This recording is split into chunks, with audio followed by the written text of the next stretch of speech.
Hello, everyone, and welcome to episode 60 of the Ask Historians podcast. So today we're going to be speaking with Chris Stewart of the History of China podcast. You can find that at thehistoryofchina.wordpress.com. Specifically, we're going to be talking about the Three Kingdoms period, and even more specifically, because it's a huge, convoluted, complicated time of history, we're going to be focusing in on just one of those three kingdoms, the Kingdom of Wei.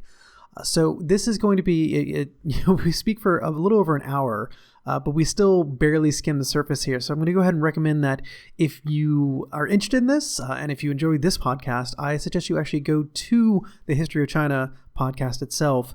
And I believe, there's something like 9 total episodes, I think, which cover this period. So his episodes tend to run about a half hour each. So that's 4.5 good solid hours of Three Kingdoms information if you want to delve into this subject. But in the meantime, I figure I'd go ahead and update you on how the Ask Historians book giveaway is going to go. So quite a few of you apparently heard the call and stepped up to the plate. So we have more than exceeded our goal for doing an every 4-month giveaway. So I'm going to have to actually buckle down and look at and budget out, how quickly we can do this and how frequently and what our budget for books can be. But I want to thank everyone who has contributed to the Patreon account to get this up and running. You can go to that at patreon.com/AskHistorians. And that'll take you right there, and you can join all the other lovely people.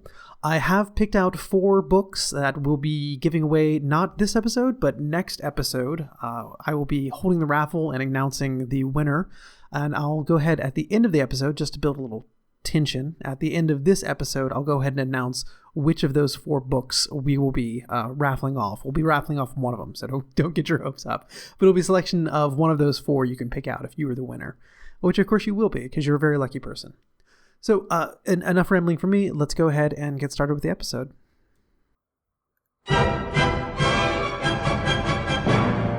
Welcome to the Ask Historians podcast. Hello, and welcome to another episode of the Ask Historians podcast. Today, I'm here with Chris Stewart, who is the host of the History of China podcast. And today, we'll be talking about the Kingdom of Wei during the Three Kingdoms period. But before we get started with that, Chris, why don't you go ahead and give us an idea about what got you interested in this subject? Hi, everyone. I'm Chris Stewart. I produce the History of China podcast, as Sean just mentioned. And what got me into this period was, well, in my undergraduate, I started studying Chinese language, and then I took some Chinese history. Then I ended up moving to China, so I thought I ought to study it a little bit more. And so now here I am today, still doing it. So that kind of sums it up for me. Yeah, and I should mention that this is one of our long-distance podcasts, so we're talking literally from different parts of the planet right now. That's right. I'm checking in from Shanghai. Yeah, but to focus in on the events that will be happening far away, both in time and place from Shanghai, so we'll be talking about the Kingdom of Wei today. Before we even really get started, just give us kind of a really 30-second overview of what is the Three Kingdoms period, and then we can move into it. Okay, so the Three Kingdoms period is, in its broadest sense, the death throes of the Han Dynasty, which had stood as the pillar of might and power in China for more than 4 centuries, from the early 3rd century BCE all the way to the 2nd century Common Era. And so the Three Kingdoms is essentially all of that work and all of that unity coming apart at the seams, and China splitting into 3 primary rival factions that war against each other. Now, I know it's really hard to put a why onto historical events. It's probably the most difficult thing you can try to do. Why did Han end? I mean, what brought about the end? Because we tend to think of Han as part of this kind of axial age. I've heard it called before. This, we have the golden age of the Roman Empire over in the West, and we have the golden age of China and the Han Dynasty over in the East. And it's this, it's this really foundational dynasty of China. So, I mean, what brought it about? Well, we can kind of get into the Chinese ethos of the idea of rule, whereas in the West you have a very forward sort of linear sort of look at history. History moves forward. You have a golden age, a rise, a decline, and a fall. Instead, the Chinese, at least the imperial Chinese worldview, was much more circular, cyclical. To that, it was generally expected that a dynasty would arise, come to power, and then over time stagnate, and then would fall and be replaced with another one. So Han China is definitely and certainly deserves to be thought of as one of China's great golden ages. But why it fell was very much a similar reason as to why almost every other Chinese dynasty fell. Its emperors over time became weak. And what I mean by weak is that they tended to become younger and younger and younger, to the point where they were considered underage and they started needing regents to rule for them. And this caused widespread decentralization across the realm. And what you end up having are these people who start essentially acting as their own authority without any imperial oversight. And they start thinking more and more, well, do I really need to listen to the throne at all?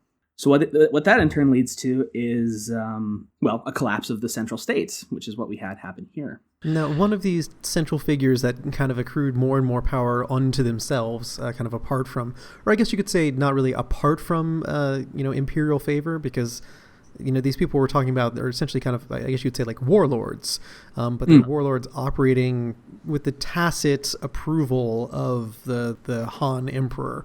Even if he doesn't actually have any power, he's the official power.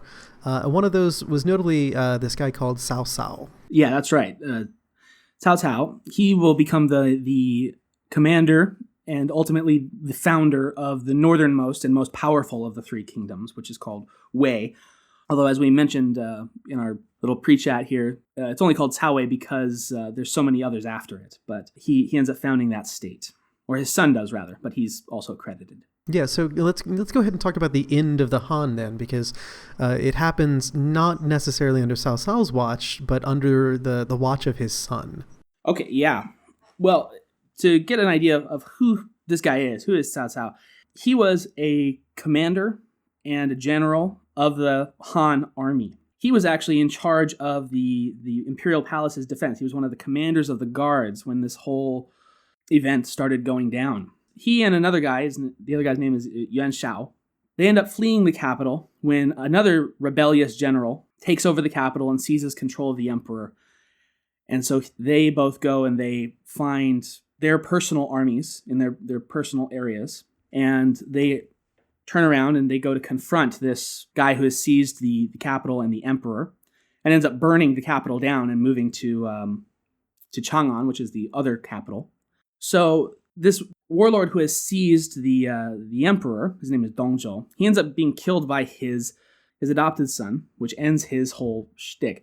Then Cao Cao is able to physically take control of the emperor, who's a teenage boy, and take him back to his home city, which puts him effectively in command of the empire, since he can now ask the emperor politely to do whatever he wants. Please sign this, yes. Well, I mean, after Cao Cao has control of the emperor, which is kind of pretty much the position he was in before, I mean, how does it go from there? Because, I mean, shortly after this, Cao Cao, he's, at this point, he's, I mean, not elderly, but he's an old man and he passes away. And essentially, I would guess that all of this kind of power that he had invested into himself passes on to his son, Cao Pi, I believe, right? What Cao Cao does is he takes his one home state, his one home territory or province, which is rather small, and then systematically conquers the entire rest of northern China and even up into Manchuria and Siberia. He conquers the tribes up there as well. So he really puts his state in a truly dominant position. And this is all still under the auspices of the Han Emperor. Yes, all still technically under the auspices of the Han Emperor. And then, I'm really not trying to delay the end of the Han here, but it is rather important. He turns south with this massive army, which he says is 800,000 soldiers strong, which is just a ridiculous number. His enemies estimate is still more than 200,000 soldiers strong, and this is in the year, what was the year? 180 something, 195, I believe. Yeah, so I mean, hugely inflated, but still pretty large. Pretty large. And they try to cross the southern river of China, which is the Yangtze River, and they end up getting completely smashed by the two southern states, and so much so that essentially the state of Wei, Cao Wei, is never able to effectively launch a huge invasion of the south for another 70 years. And that failure, which is called the Battle of Red Cliffs, it's Cao Cao's greatest failure, his greatest defeat. And that's the reason why the Three Kingdoms period goes on for more than 7 decades rather than finishes up right there in the year 200. So it sounds like even before we officially have the end of the Han dynasty, we already have these kind of 3 power blocks then. Absolutely. What you had is, as I said, Cao, who holds the physical emperor in the north. And then down in the southeast, along the southern coast, kind of like where Shanghai is and south of there, you have our second power block that's called Wu, or Sun Wu, because it's controlled by a man named Sun Quan. And he's rather ambivalent about this whole thing. He doesn't want to declare for Cao Cao. He also doesn't want to declare against him. He's not strong enough to win on his own, but he's behind this very formidable defensive barrier that is the Yangtze River. So he's just kind of, for a lot of the time, he's really just sitting there and having a little blood feud with the third guy. The third guy is named Liu Bei, and he's set up in Sichuan, namely in Chengdu, which is its capital. So that's sort of south-central China, where the pandas live. And the good food comes from. Exactly. You know your Chinese food. So he's set up there, and his deal is that he is a serial loser. He was a sub-commander under Cao Cao, but then he defected to one of his enemies, and then ended up losing 3 times in the same battle, 3 different instances of him just really miscalculating and getting his entire force annihilated. So this guy's name is, I said, Liu Bei, but he ends up running away to his cousin who lives in Sichuan, and managing to turn this string of seriously embarrassing failures into him having his own state. And the reason that he can do that is because he's one of the Liu family, which is the imperial family at this point. So he can claim, oh, well, the emperor is really under Cao Cao's control, so I'm trying to defend the Han. I'm trying to reestablish it. That's my claim to power. So he's claiming legitimacy through his bloodline. So we have this very successful warlord up north. We have this kind of ambivalent warlord down in the southeast who's content to kind of sit behind his natural defenses. Exactly. And then we have this warlord over in the kind of the southwestern part of what is now modern China, who has basically failed upward. Exactly. That's right. That's a good way to put it. Yeah. So not to rush things along, but let's kill Cao Cao. So now he's dead. Yes. So, I mean, he passes away, and his son Cao Pi takes over. And this is still, again, technically, Cao Pi is working for the Han Emperor. But that does not last. Nominally, yeah. We'll just cut to the chase and say the Han Dynasty is typically marked as ending in the year 220. And that is the abdication of its last emperor, Xian. Cao Cao's son has come to power, as you said, is Cao Pi. But he's really only come to power one step below the throne. Right before his death, Cao Cao got himself this thing called the 9 bestowments, which is just this series of 9 ritual gifts that was supposed to be given to the best of the best, but in all of Chinese history has only ever been given to someone getting ready to usurp the throne entirely. And it was done in this very ceremonial manner. Everybody knew exactly what it meant, so no one was really surprised. So anyway, Cao Pi inherits these 9 bestowments from his father, who passes all of his titles onto him. Within a year, the Han is overthrown, and it's established as the Wei. Yeah, so there's no central overarching authority anymore. But I guess my question, because when I was reading up on this, I mean, it was a little hard for me to decipher. I mean, why? I mean, clearly Cao Cao was kind of content to keep operating under the idea, at least the pretense, that there was a Han emperor. So maybe was it just that Cao Pi looked at this and said, I don't need to bother, or was there something perhaps even more to that? It was probably in part that. But it was also extremely ceremonial and extremely ritualized. There was this set order that was prescribed if you wanted to get yourself closer and closer to the throne. There was no corner cutting, really, if you wanted the people to accept that this fact had happened. So Cao Cao spent the majority of his time in control of the emperor, moving himself closer and closer and closer to the throne in this series of promotions that he kind of gives himself, but makes the emperor puppet it. So he starts off as essentially just this regional, provincial commander, which is actually not an extremely high or mighty position, but because of his proximity to the emperor himself, he's able to get himself first named as a duke, and then as a prince, and then as, the chancellor, which just puts him closer and closer. And he winds up dying before he can take that one final step. And so his son is just kind of finishing the work that he was naturally headed toward anyway and just didn't quite make it. He's kind of inheriting the plot. Exactly. Oh, yeah. So, I mean, this officially brings us to the Three Kingdoms period. And, I just want to ask, again, this is one of those why questions, but, why Three Kingdoms and why these Three Kingdoms? I mean, was there something, because I know officially China is this one mass homogenous block of people today, and that's wonderful. But, I mean, back in, 2,000 years ago almost, were there particular reasons that these northern, southeastern, southwestern regions became these independent power blocks? Well, from the outside in, I'm sure China does look like a mass homogenized culture today, but I may have been being a bit facetious. I understand. I'm just explaining. But even today, the effects of actually this one split between what ends up being the North and the South becomes so long held and so permanent that it even exists today. If you come to China, there is a distinct culture of northern China and a distinct culture in southern China. And once you cross the Yangtze River, you know it. So that culture divide has stood the test of time, and it's still with us today. Do we see, differences? Because I know, of course, now traditionally it's, of course, this is, again, a vast oversimplification, as usually happens when you're talking about China in a very quick way. But, of course.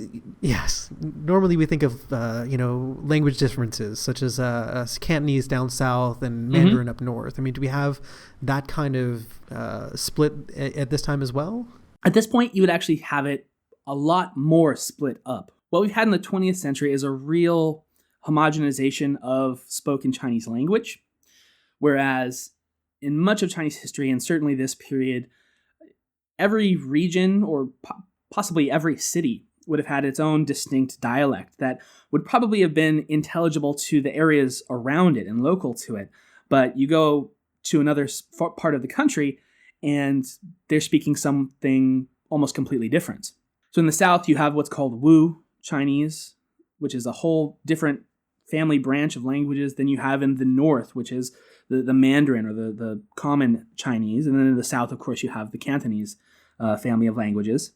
But they would have all been speaking different languages. Yeah, and I'm going to shamelessly plug a past episode that we did on the podcast here about that 20th century language policy in China. But then I'll link it in the discussion post. But to loop us back around, so why these three blocks? Okay, that's a great question. A big part is geography, just simple geography. North of the Yangtze River, which is going to serve as the central dividing line between the North and the South, you have some mountains, some mountain ranges, but a lot of flat plains and a lot of more of an open space. In the South, of course, you have the barrier that is the river itself, and both Sun Wu and Xu Han are going to do everything that they can to prevent Cao Cao and Cao Wei, rather, not because Cao Cao's dead, from ever getting across that. But then in the west, in Sichuan, the geographic divide there is it becomes very rugged and very mountainous, making it difficult for anyone to try to push westward. Essentially, in order to even get there, at this point, you have to cross on these very dangerous, rickety roads that are literally carved into mountainsides and cliff sides. So it's very difficult to march an army around in there. There's only a few open passes, and they're very well defended. So that's why you essentially have this tripartite state, because one in the north is extremely dominant militarily.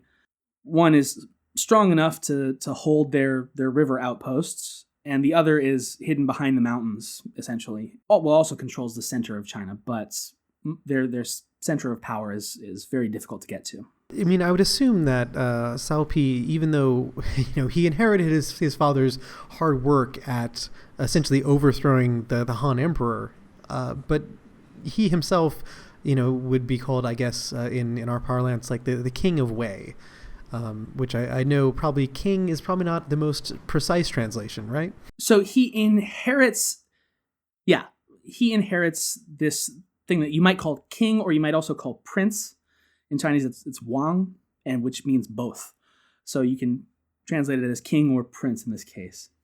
But he very quickly overthrows the emperor and declares himself the emperor. So the prince and the king bit, they don't last very long. They last until the winter of that year. Yeah, but I would assume that, once he declared himself emperor, he did. I would guess that he would probably want to make good on those claims, because we still do have these, what would become Wu and Shu, or what are at this point becoming Wu and Shu. So, does he go out and try to assert imperial authority? In a sense, yes. Well, he actually doesn't last very long on the throne, Cao Pi. As interesting as he is, he makes it about 6 years, which seems like a fairly long time, but he's actually considered fairly middling in terms of emperors of Wei. He kind of doesn't hold a candle to his dad. However, he does try to make good on those claims, and he ends up wanting to counterattack the Shu Han forces, which have been kind of launching these raids up north trying to retake territory.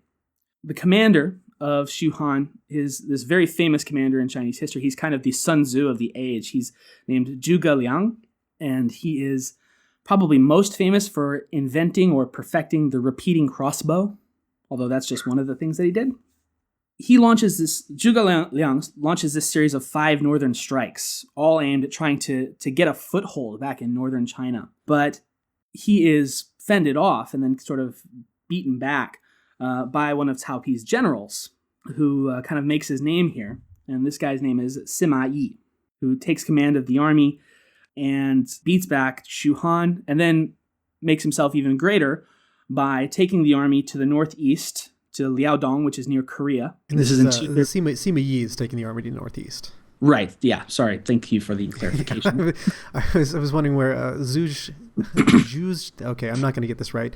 I was wondering where this one, the general who had mentioned, what was his name again? Mm-hmm. Zhuge Liang. Yeah, I was wondering where Zhuge Liang managed to escape all the way to the northeast. But so Sima Yi fends off Zhuge Liang and then makes his name there, and then heads up northeast as well. Right. Well, he heads up northeast after General Zhuge ends up dying just from old age, because he's this ancient, mystic kind of guy, and he ends up just dying after his 5 strikes northward end up in failure. There's no gain for Shu Han. They've expended massive amounts of manpower and money into this, and it's all for no gain.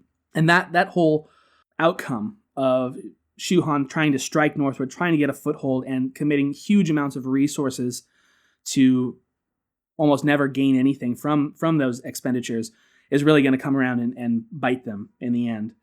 So that's something to keep in mind. Yeah, before we move to the northeast, I want to focus back in on this on Zhuge Liang's kind of expeditions here, because from I think the dates were like 228 he starts these invasions, and then it's like every year he goes back.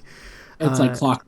Yeah, it's every year he starts another invasion in. Maybe he has some success initially, but then what really struck me is that no matter how many times he had this initial success, he would always then have to really fall back because of things like, mostly it seemed like logistic reasons. Like he could go out and he could conquer the territory, but he really couldn't hold it. It just seemed so wasteful, I guess you could say. It was. There's no two ways about it. It wound up being extremely wasteful, but it was a fairly solid strategy because there was almost nothing else to do.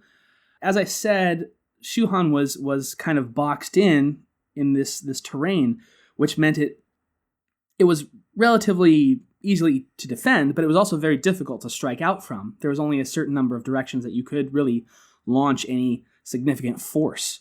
And one of the only directions that truly mattered to Shu Han was to retake some of this territory in the north, because once they got out of this mountainous Sichuan area, if they could establish a fort or a foothold in the north, then they would be able to much more easily deploy their forces and kind of sweep eastward towards the sea. And the hope was knock out the Cao dynasty and reestablish, at least in name, reestablish the Han. But of course, that never quite happened. That never really quite happened. I mean, if you ask Liu Bei, who crowns himself the emperor of Han, he'll disagree with you, but nobody really listens to him. I mean, there's a reason we call it Shu and not Han. Exactly. I mean, Yeah. during these kind of 5 expeditions, I mean, what was Wu or Eastern Wu doing at the time? I mean, were they trying to take advantage of Shu and Wei being locked into? Shu and Wei being locked into a conflict, trying to expand or establish their own dominance, or were they more again just kind of sitting back? Well, when it came to Wei, Wu was pretty kind of sit back behind their river defense barrier and just don't say yes, don't say no.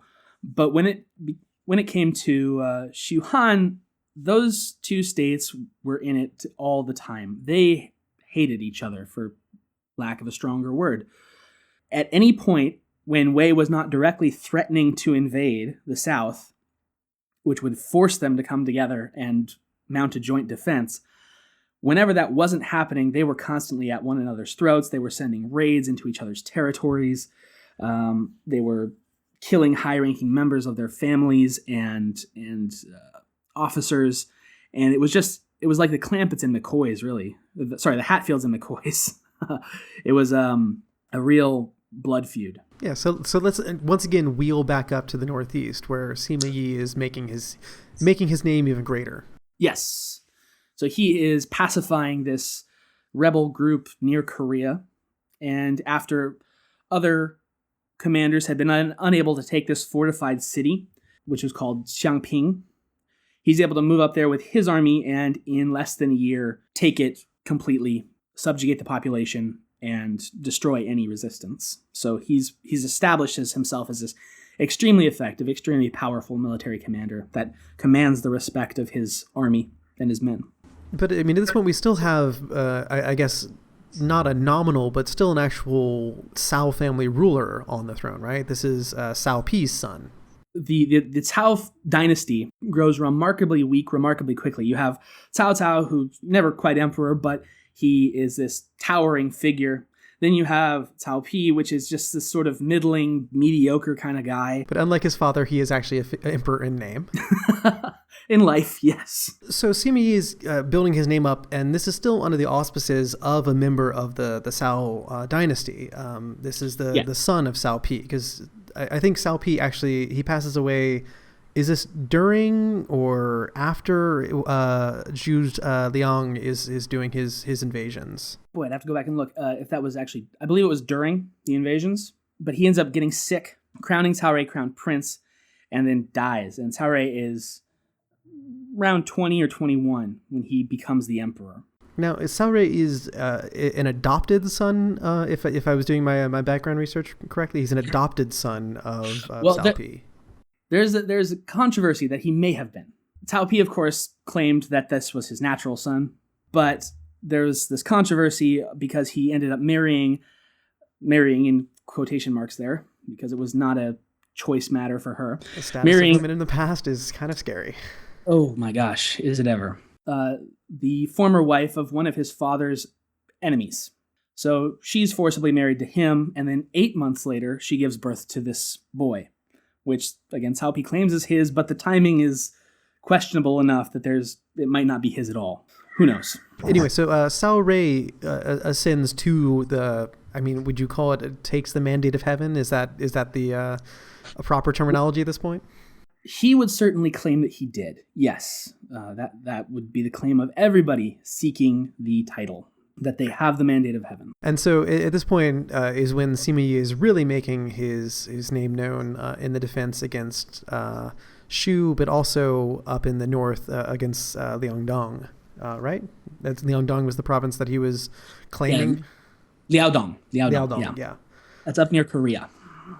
Yeah, so I kind of want to take a time out here from the battles and the war to kind of ask, because we had mentioned like mandate of heaven and people saying that they would, of course they assume that, but do we see notable, I guess, breaks in governance or kind of social policy from the Han period to this Three Kingdom period in Wei?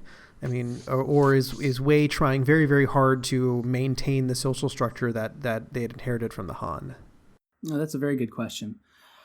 All 3 of the states were doing their best to maintain the edifices of the Han, because all 3, and ultimately even the non-committal Sun Wu, state. He will eventually get around to crowning himself emperor. But all three want the legitimacy of the Han. They all believe that China needs to be reunited into one state, and the legacy of the Han, even if it's under a new name, that whole legacy and that political system should be carried forward. So it's not an ideological split, really. It's just a matter of who's the one who gets to be in charge of it all. And that's one of the most intractable problems anyone ever faces, is who gets to be the boss.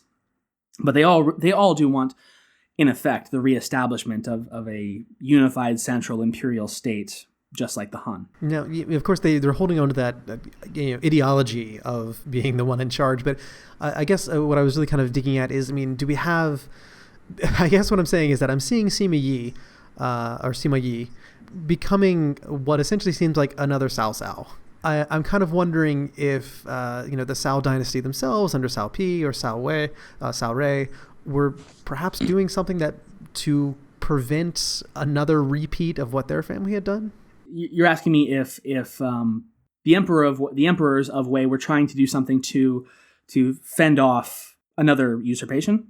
Yeah, in a way, kind of saying, shut off the avenue that they took to get to the throne by being this kind of very strong independent warlord, and then working their way up to the top to the point that they could just depose the sitting emperor and put themselves on the throne. Well, they did relatively little. There was this ideological stop against usurpation. It was very heavily frowned upon, the idea of trying to usurp the throne, unless, of course, you were successful, in which case, all is forgiven. But as to them trying to specifically undermine Sima Yi becoming higher and higher up the chain, they did remarkably little, because is a really difficult question to answer, I suppose. But in large part because it was this successively younger emperors who were not living terribly long, not able to establish themselves as hugely powerful central authority figures. Eventually you start getting children emperors as well, and they are unable to establish authority for themselves whatsoever. And meanwhile, you have this tremendous war going on where even if you're not sure you can trust someone like General Sima Yi, what are you going to do? You need him. You need him commanding these armies because he's winning and he's showing that he can do a good job. And that's not somebody that you can just afford to throw away when you're grinding against two other states for 70 years. So the emperors of Wei, they might have seen this coming, but there seem to have been only limited options for them, really. Yeah, so it seems almost like you had mentioned that the fall of these dynasties tends to happen as you get younger and younger official emperors, and you get more and more powerful people behind the emperor, and it seems like this is kind of on fast forward with the Three Kingdoms period. There's no small degree of irony in the Cao dynasty of just how quickly it succumbs to the very thing that it supplanted. As you just said, the young emperors, the regents ruling in the emperor's name, it's within 2 or 3 generations, boom, they're right back to that point again. And you wouldn't think it would have happened that quickly. And it is a very strange incident. Yeah, so let's talk about where pretty much all goes wrong. And that's with the death of Cao Rui and the ascension of, and I believe this is actually an adopted son, Cao Fang. That's right. And Cao Fang, he is 6 years old. And he is what can you say? He is a puppet emperor to the chancellor, and the chancellor by this point is, of course, Sima Yi. Yeah, so we have our first official child emperor. Always a good sign. Always a good sign. Never going to go wrong with a child emperor. Do we then see Sima Yi really kind of becoming the official power behind the throne then? Because I would guess that there'd be other strong personalities as well, particularly maybe someone in the Cao family themselves, relatives, uncles, I guess not brothers, but, older members of the family. You are remarkably well versed. Yes. Sima Yi, becomes co-regent with a distant uncle of the last Cao Emperor, Cao Rui. And so they become co-rulers, in effect, co-regents, which typically means that they are not going to like each other. And in this case, it proves very much true. They get into this heated debate right off the bat about whether or not they should try once again to invade the south, specifically Shuhan. Cao Shuang, the uncle, says now's the time to strike. We need to take our armies, we need to crush them, we need to do what our grandfather could not, and take the south and reunify China right away.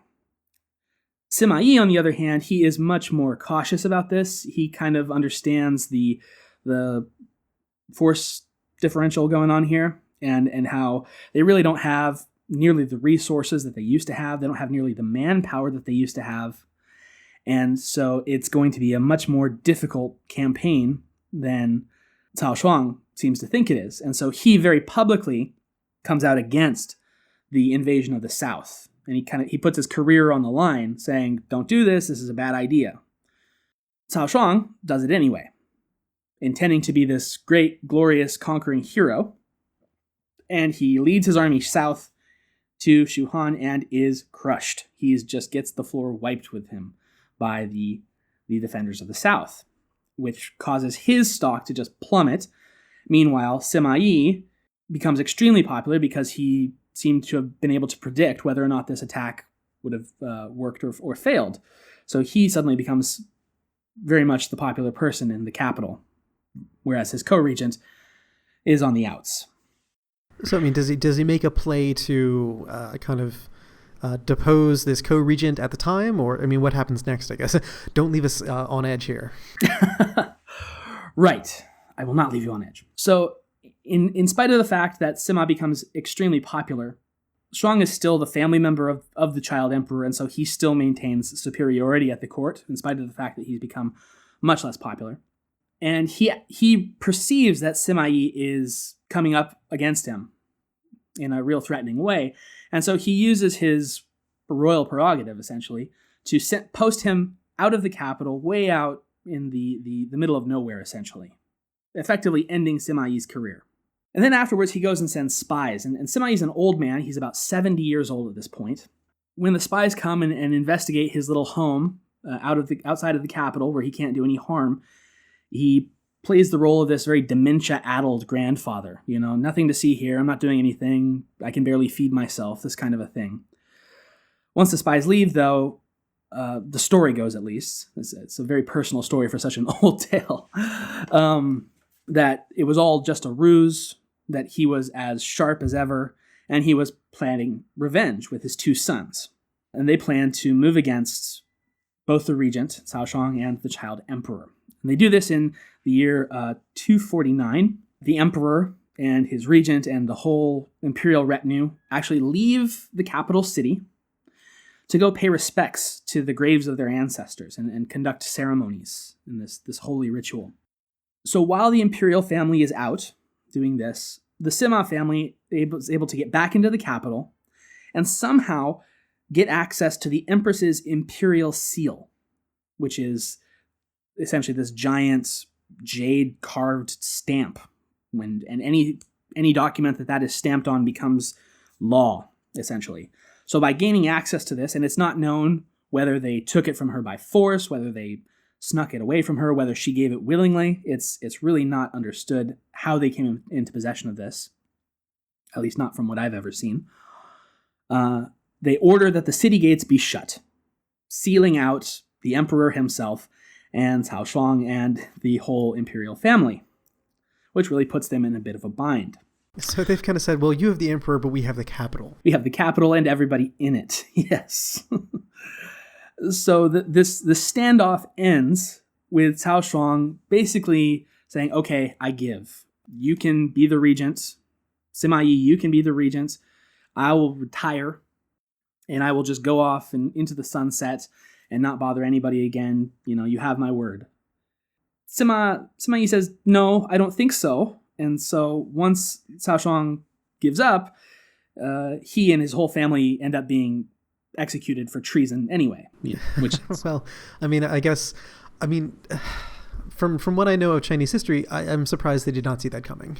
He really shouldn't have been surprised, but he seemed to be operating under the idea that if I just walk away now, he'll let me. But clearly not. So, I mean, we still have, ostensibly at this point, Cao Feng as the Wei emperor. Yes. And I mean, how old is he at this point? Because I mean, he assumed the throne very young, but it's been what, like a decade on or something at this point. Yeah, so he assumed the throne like around 6 years old or so, and so he would have been a teenager by now. But he spent his entire life essentially not learning how to be a ruler, but learning how to rubber stamp. His two co-regents, they've never let him make a decision in his life, and so instead of developing a backbone or a personality of his own, he finds it much easier to just go with the flow, and nod yes to everything that either Sima Yi or formerly Cao Shuang told him to do. So he's pretty well acclimatized to being a puppet, a figurehead, a puppet. Absolutely, yes. And this is kind of shown because almost the very next thing that Emperor Cao Fang does is give Sima Yi the 9 bestowments, which is, again, the very final formal step you take before you take over the throne entirely. Once again, though, the guy who takes the penultimate step, the guy who gets the 9 bestowments, does not quite make it to the end zone. Sima Yi dies in 251 at age 72, and his son, whose name is Sima Shi, takes over. When I was doing my background research on this, I was like, well, that's, I mean, very poetic in a not so much rhyming, so much as completely repetitious kind of way. Yeah, it's this very strange kind of coincidence where you almost wouldn't believe it, but that seems to be what actually happened. Yeah. So I mean, who is Sima Shi? Sima Shi is the elder son of the Sima clan. He doesn't last terribly long, and so we don't get a whole heck of a lot of information on him. Again, kind of an echo of Cao Pi. Yeah, exactly. Once he's out of... so there is kind of a not so much a fun, I suppose, but kind of an interesting and gruesome story. Sima Yi does last long enough. He lasts about 4 years in power, and he does solidify his family's hold on power. But while on campaign, he gets wounded in the eye, and just kind of ignores it, says, "I'm fine, keep pushing forward, men." But of course, as they'll do, that wound gets infected and he ends up dying that year, 255, very unexpectedly from this eye infection. So his younger brother then, Sima Zhao, takes over. Now the emperor's kind of changed over again. He's this 19-year-old. So what happened to because at this point, I guess we should make it clear that we still have all during this time period a Cao emperor sitting on the throne of Wei. Right. This is all pre-usurpation. Yeah. So what happened to our poor beloved figurehead Cao Fang? Right. Thank you for reminding me. Yes. So the year before he died, Sima Shi, the guy who would get the eye infection, he wanted to consolidate power, and he was going to do that at the expense of this teenage emperor. So he makes these accusations that the emperor and one of his ministers is kind of conspiring against him, and he ends up beating the minister to death with the handle of his sword, which is just this incredibly brutal way to kill somebody. Doesn't even use the blade, just clubs him to death. And because the empress, the emperor's mother, was implicated in this alleged plot, the emperor ends up being forced to depose his own mother, strip her of her office and her powers and all that, and basically render her a commoner, which was almost the worst punishment you could give to a member of the royal family. Not quite as bad as death, but ranking right up there with it. Cao Fang gets really angry about this. And so later that year, he rallies his supporters together and tries to take power back from Sima Shi. So wait, so this kind of false plot to overthrow Sima Shi essentially triggered an actual plot to get rid of him. That's right. The accusations of malfeasance becomes malfeasance, yes. Because wouldn't you know it, you kill somebody's friend and you make them depose their own mother, they might have some angry feelings towards you. Yeah, but I mean, since we've already skipped ahead a little bit, I assume that this attempt to kind of assert actual authority does not go well for Cao Fang. You are correct again. Cao Fang, as I kind of mentioned before, was a bit of a wet noodle. He was angry, but then he was also kind of uncertain about how to proceed.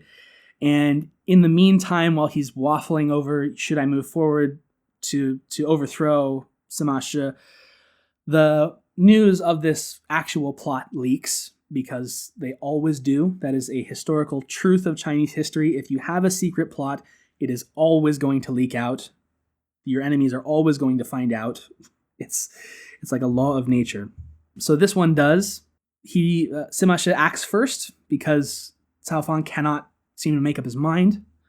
Although he doesn't kill Cao Fang, he dethrones him and demotes him to a much lower title, the Prince of Qi. And then he replaces him with a new guy, Cao Mao. So he basically takes this lifelong figurehead ruler and says, look, you've clearly outlived your usefulness, but you're not worth killing in a way. I mean, that's how it kind of strikes me. Just like, here, go live on an estate somewhere and don't bother me anymore. Yeah, the thing with dethroning emperors is just like with assuming or usurping the throne, there's a lot of optics going on. So in virtually every overthrow, with very few exceptions, what you have is the emperor will formally and seemingly of his own free will cede the throne to the up-and-comer. Usually the usurper will say, no, I can't possibly. The ritual number of times is 3 that they're supposed to decline, though sometimes they do it even more. Then eventually it's kind of like, oh, well, if you insist, I'll do what I must for the country because you insist. And then the emperor is retired, and he's sent to some small palace, or at least it's called a palace. A lot of the time it's more just like a fancy prison. And then once he's out of the limelight, once he's no longer in the capital, there to make a fuss, either he's allowed to live out the rest of his life and basically do nothing. As a wet noodle. As a wet noodle. And in this case, that seems to be what ends up happening to Cao Fang. He's kind of just left to go on his way. A lot more often of the time, you get the other outcome, which is once the limelight's off of the former emperor, the new emperor will send some assassins to finish the job and make sure that no rebellion can ever use him again, to rally the flag around him and say, no, this is the real emperor. Oftentimes it's just a lot cleaner to get rid of him altogether. But in Cao Fang's case, no, he's allowed to move to a palace and live there, and he'll end up living until like the 270s, almost to the end of the Three Kingdoms period. But again, his time in the political spotlight's over. He's done. Well, again, we're back to this thorny question of why. But I mean, why wouldn't Sima Shi at this point just he's deposed the emperor? But why the choice to put another member of the Cao family back on the throne? That is a very good question. Why wouldn't he have? I think in this case, it may very well just have been a question of expedience. Sort of like as you mentioned with Cao Cao before, he seemed more or less content to just be the man behind the throne without all the optics quite yet. But in any case, it is really hard to ascribe a why. He may have chosen to wait or not taken the throne then and there. So that's a good question. Yeah.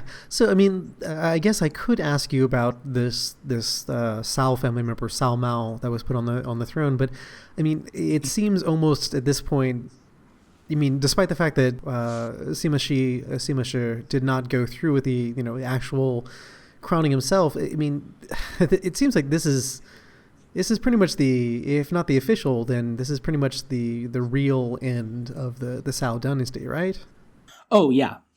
It's been over and done with ever since the ascension of the Sima clan, really. But Cao Mao will be the last nominal emperor of the Cao dynasty, but he's a placeholder.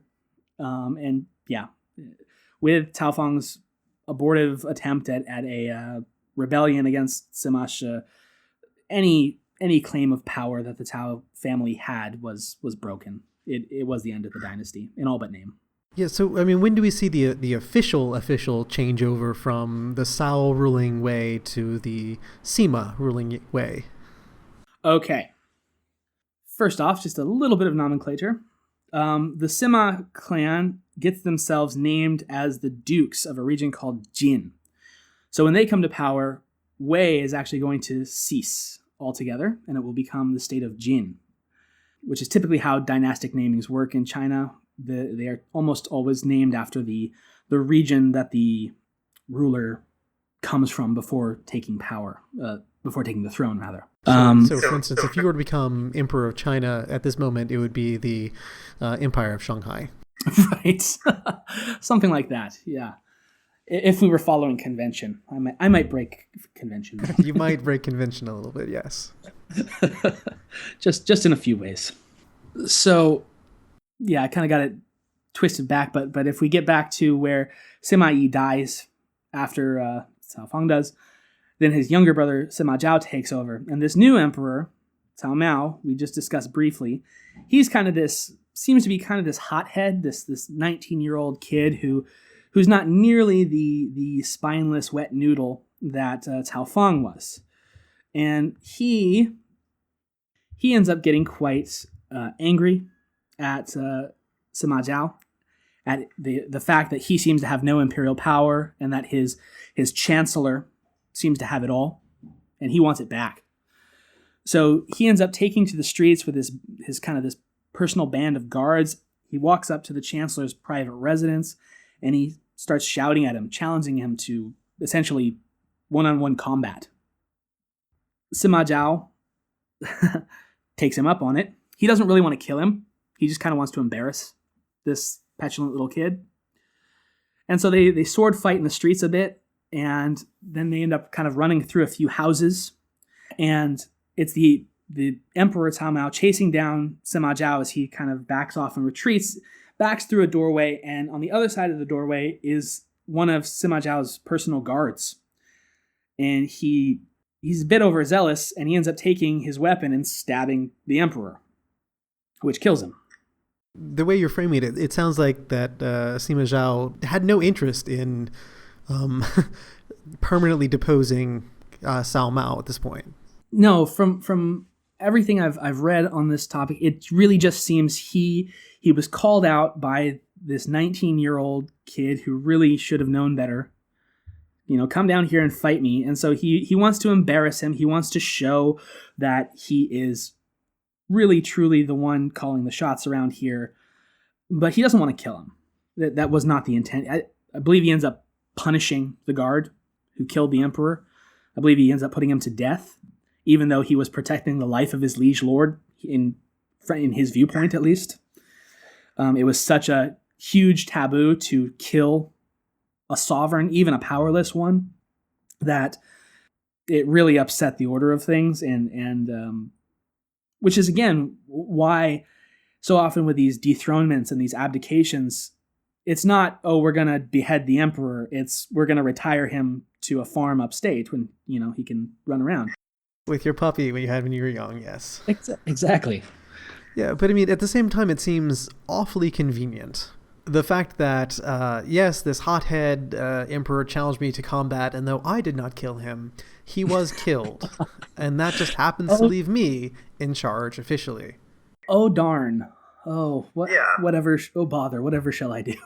Yes, it is convenient, and I would imagine, it's impossible to try to ascribe what people must have been thinking or what they were really feeling from so long ago. But I have to think that he punished the guard who ended up dealing the death stroke as just a matter of form. You can't not punish the guy who kills the emperor, even if he's one of your own guys and was doing it because he thought he was protecting you. And even if it works out great for you.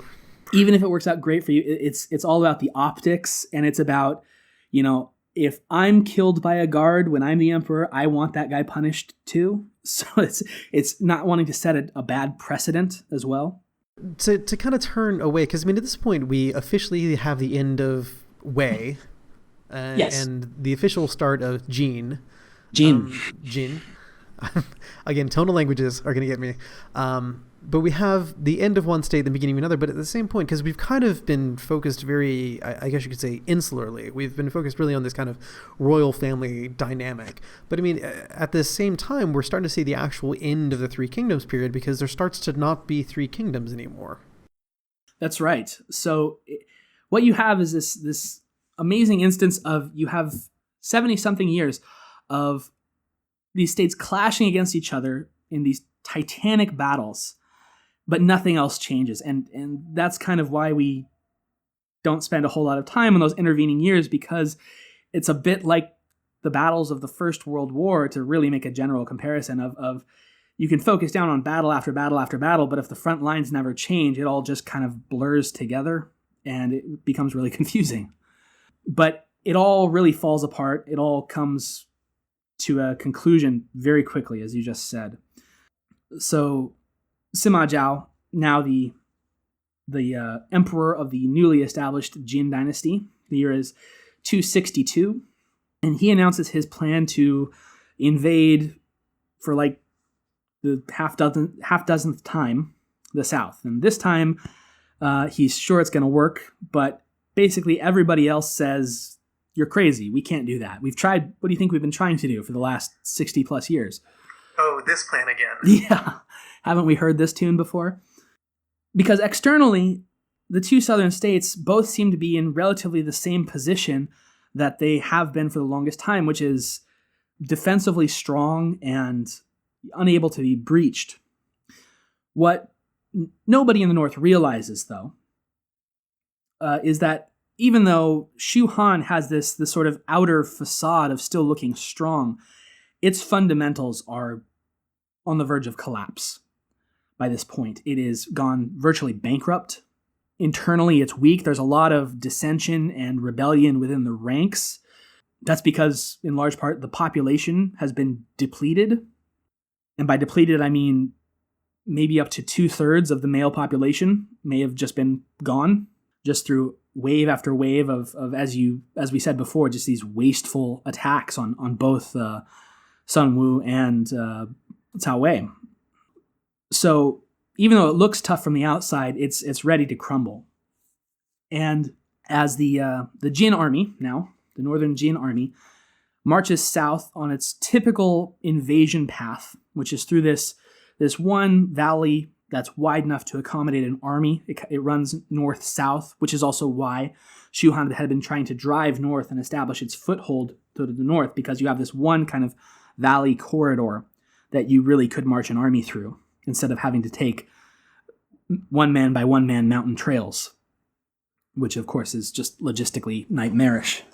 So in this rather narrow valley, Shu Han has set up this network of defensive forts, which is this very classic Chinese defensive strategy. You have these forts where the soldiers can obviously hide in and fire from.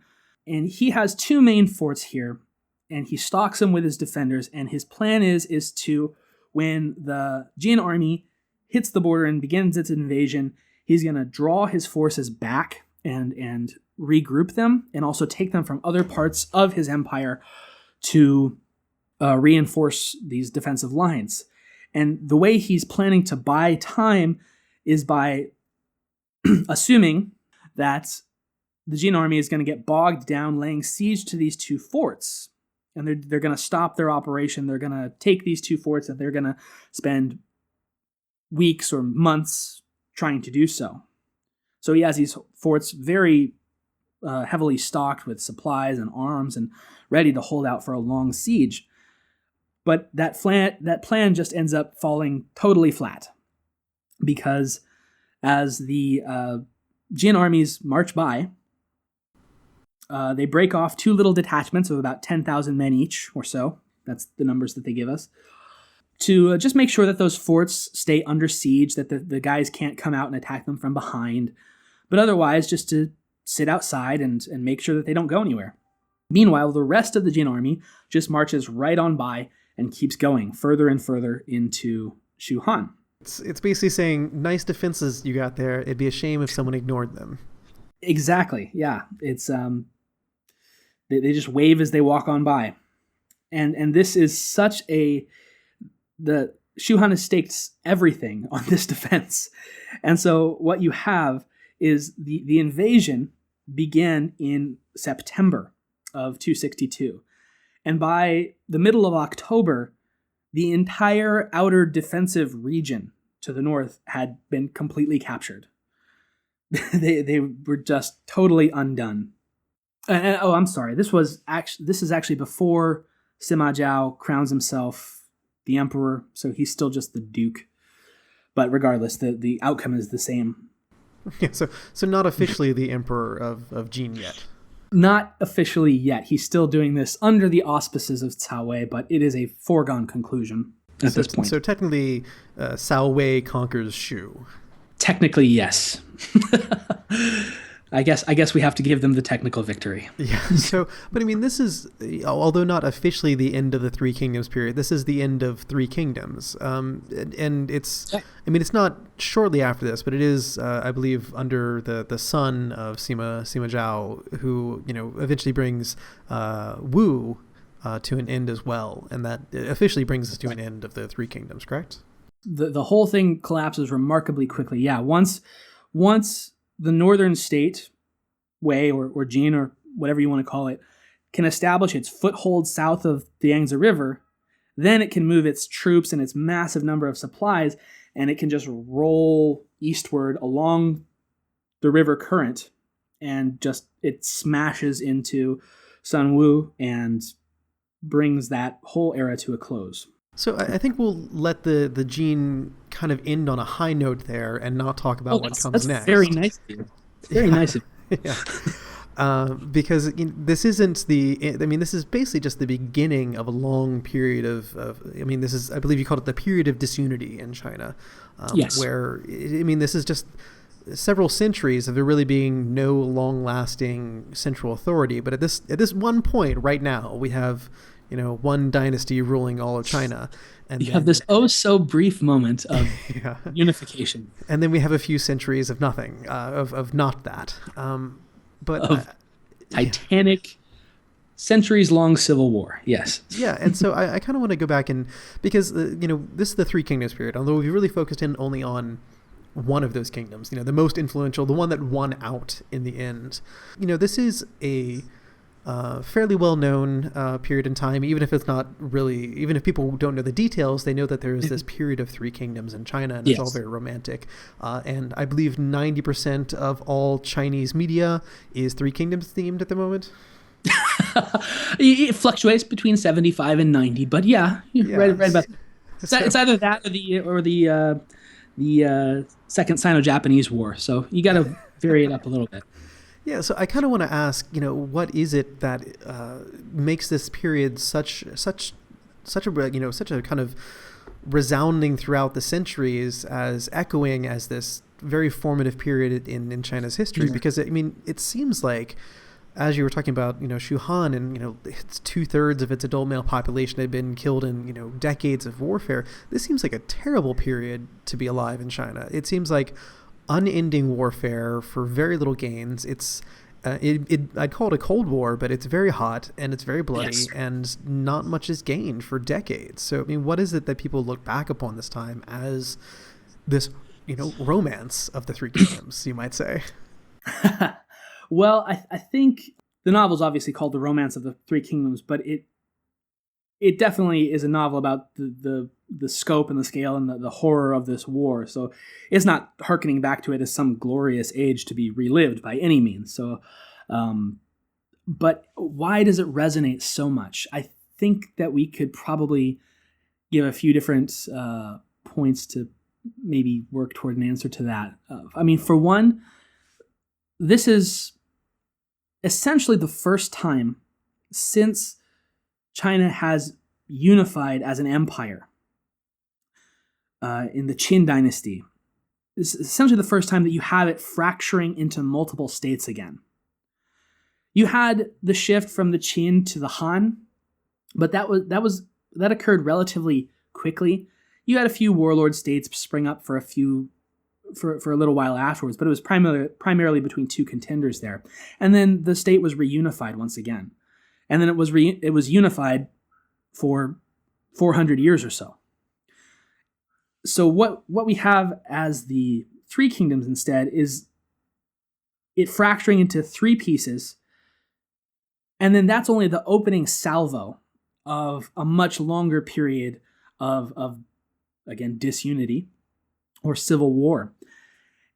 And so it marks this real turning point, this real break point in the idea of Chinese history and Chinese culture, rather than having this cycle of dynasties that was expected, suddenly you have something that is, in effect, very different. And you see this cultural split begin and then widen over time between the northern half of China and its southern half, to the point where later on in the period of disunion you have the northern and southern period. And as I said, you can feel that cultural divide even today. So it resonates on both an emotional level, a political level, and even an explanation of cultural level. Yeah, and now I kind of want to move actually to our actual epilogue here, which is to just kind of ask, about, really, I guess what I want to ask is that China has this incredibly long and incredibly detailed history. So we've had, and I assume you can draw upon this legacy of primary sources coming down through the years, so that we can know that Sima Yi, or whichever Sima it was that died from an eye infection, that we can know that we can know all these, that we can know the name of the guy who stabbed Cao Mao. Right.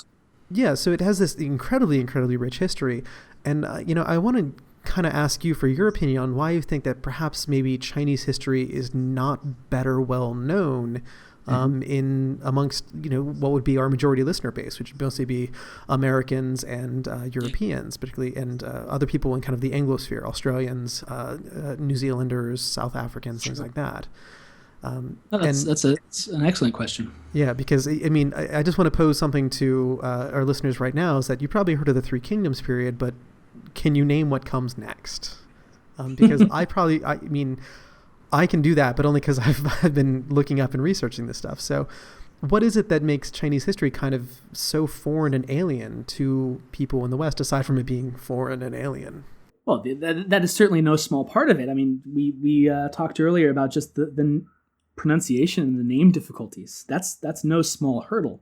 That puts a lot of people off because as you say, you have these incredibly detailed accounts of person after person, and this person was that person, and that person killed this person, and this guy got an eye infection. And unless you're really used to that naming convention and that style of name, which is very hard, it just becomes a blur after a while, and you're like, who is this? What's going on? I run into that still. When I encounter a whole bunch of names in succession, I really have to take my time and sort them out.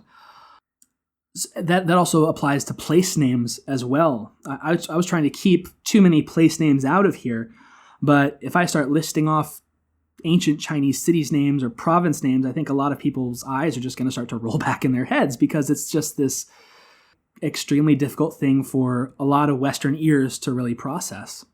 So there's that aspect. Then there's the aspect that there's just so much of it.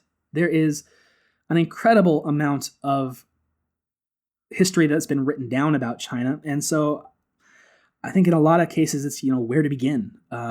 Because as we might have displayed here a little bit, it's hard to pick any single beginning point to start from. I wanted to find out more about Chinese history, so I started researching, and I ended up having to go back to the beginning of time to really find a good start point for my podcast. So that's where I ended up starting. Could it also be the fact that, I know that sometimes there can be, particularly with non-English sources, there's a bit of a translation bias as well. Absolutely. Do we have, I can only imagine how many great primary or even kind of secondary sources that we have that are just not available for people who do not read or speak Chinese. Absolutely. That is an extremely huge roadblock to more people being interested or pursuing more topics in Chinese history. You have the translation error, and then you have the fact that a lot of the primary sources, even if you can read standard Mandarin, they're in classical Mandarin, so you have to be specialized in that as well. So it's in this very poetic style where if you try to read it literally, it's almost just gibberish a lot of the time. It is not gibberish, but as someone myself who only really understands standard modern written Mandarin in any capacity, the classical style, it is really dense and really difficult and so full of symbolism and hearkening back to earlier people and earlier times with these comparisons.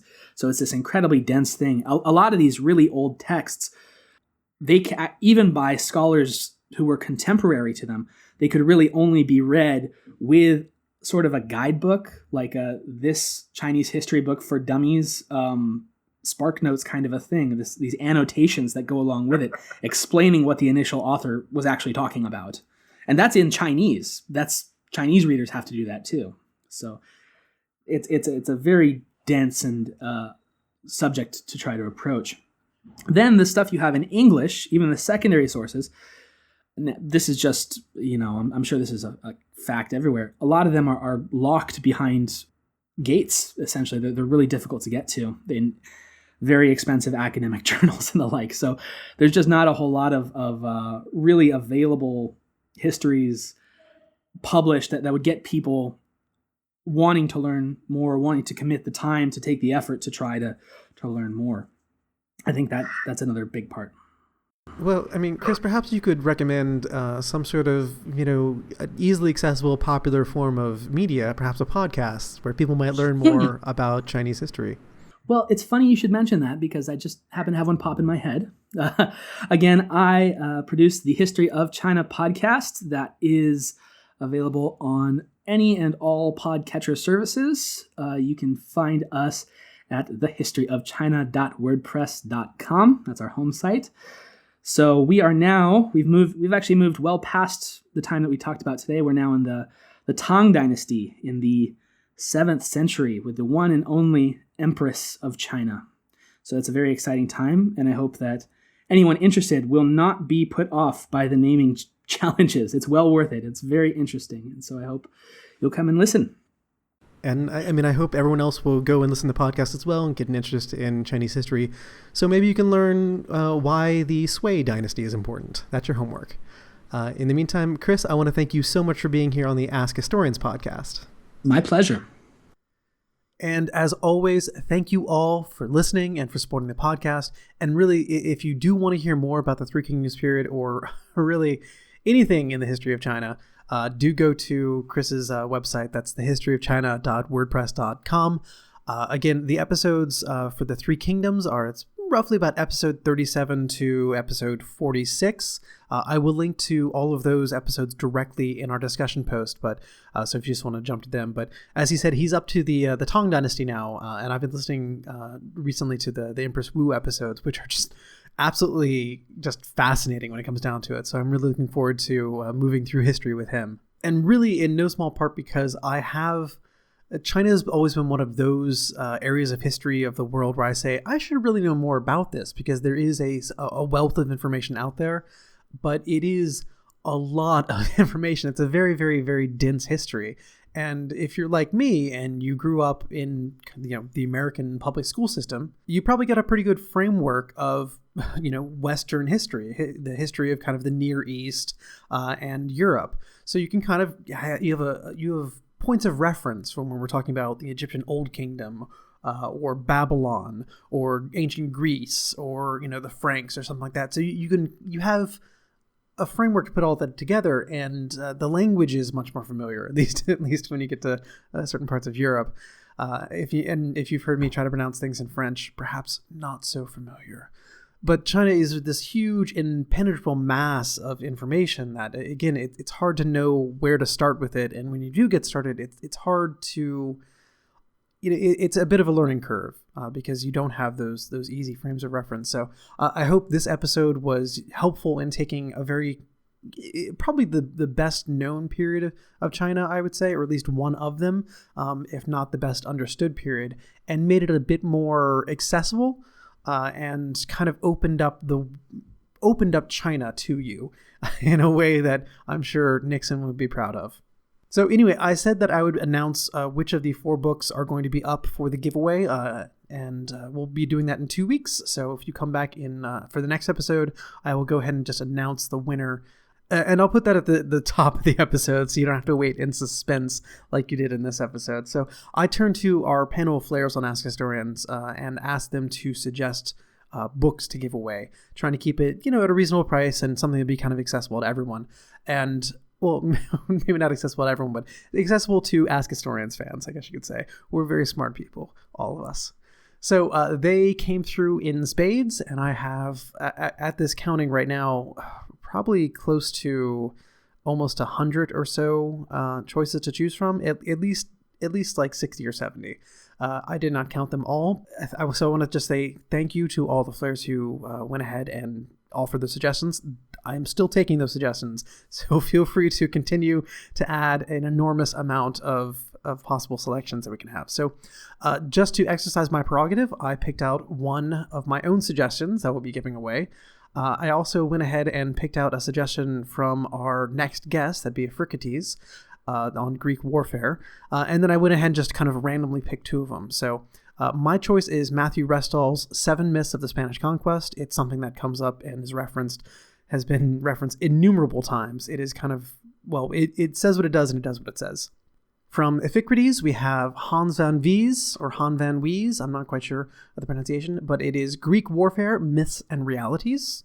And then from NMW, we have The Whig Interpretation of History by Herbert Butterfield. And then the Fairy Guinea Pig, excellent name, I put my thumb on the scale and saw that he had suggested, or she, I don't really know. I saw that the guinea pig had suggested Insane Chicago Way, the daring plan by Chicago gangs to create a Spanish mafia, which sounds like an incredibly exciting book and also has the benefit of being by John Hagedorn, who gave an Ask Me Anything, an AMA, a few months ago for us. So those are your 4 books. We have The Whig Interpretation of History, Greek Warfare, Myths and Realities, The Insane Chicago Way, and 7 Myths of the Spanish Conquest. So we'll have all of those ready and waiting for one of them to be given away to one of our lucky Patreon subscribers. Again, if you want to get in on this, you still can. We'll be doing this in 2 weeks. So go ahead and go to patreon.com/AskHistorians. Again, just donating $1 a month gets you into the drawing. Donating $5 a month gets you 2 tickets. Donating $10 a month gets you 3 tickets in the giveaway. So as I've already alluded to, next episode is going to be with Ephricites. And if you are familiar with Greek warfare and ancient classical Greek, you probably know I'm horribly mispronouncing that, as is my standard pronunciation is mispronunciation. But we will be speaking with him about the Battle of Nemea, which is the largest hoplite on hoplite battle ever. And then 2 weeks after that, so in a month from now, we will be speaking with Cole Vintage, and we'll be speaking to her about cleanliness and hygiene in the kind of 18th to 19th century, particularly focusing in on America, but also kind of touching a little bit on Britain as well. So I hope you'll come back and listen to both of those, and I look forward to raffling off a book to one of you. Until then, you know the spiel. Please rate and review us on iTunes, leave a comment, bumps us up in the ratings or something like that. People see us. You get to talk about all sorts of amazing things about Greek warfare and the 3 kingdoms and 19th century soaps to other people as well. So please do that. Rate and review us everywhere you go. Tell us to friends, tell your dog, tell your pets, tell your mom. We'll see you in 2 weeks.